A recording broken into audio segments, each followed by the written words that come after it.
was brought to light.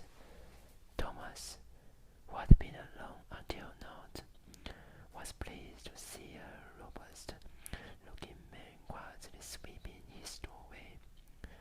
The sharp's metal curtain was raised halfway. Thomas bent down a little and saw a woman inside lying on bed that took up all the space in the room, not occupied by the other furniture. The woman's face was turned toward the wall, but it was not completely hidden.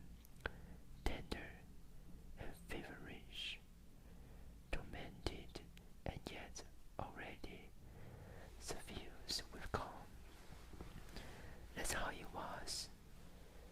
Thomas straightened up. He had only to continue his way, but the man who was sweeping called to him. "Come in," he said, extending his arm toward the door to show him the way.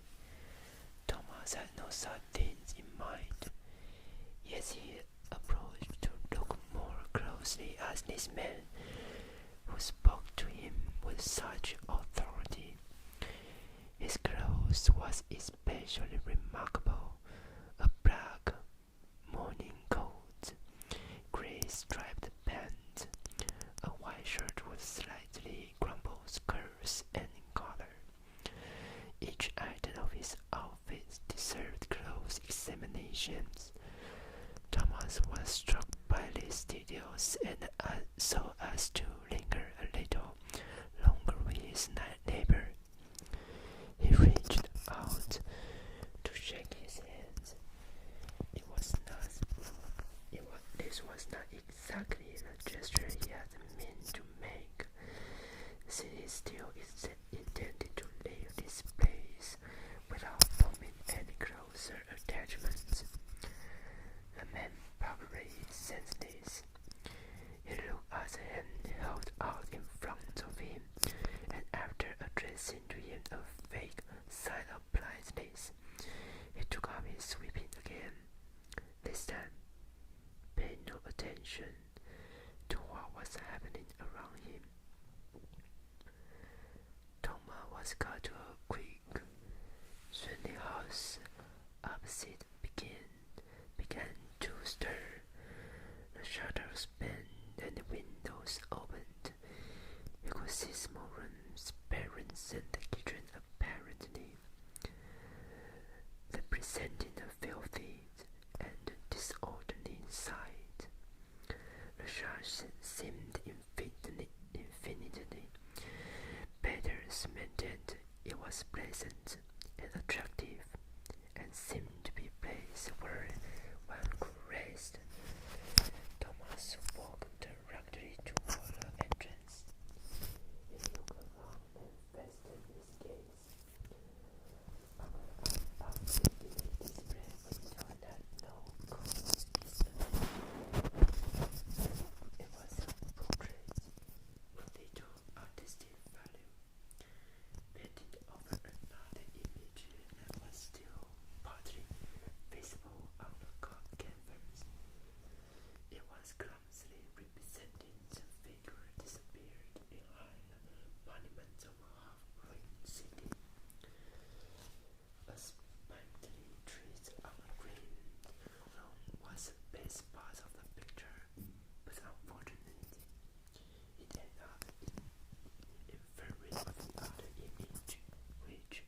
so densely on the top, one another less than form one vast, solemn constructions, rising up into rain through which no one passed.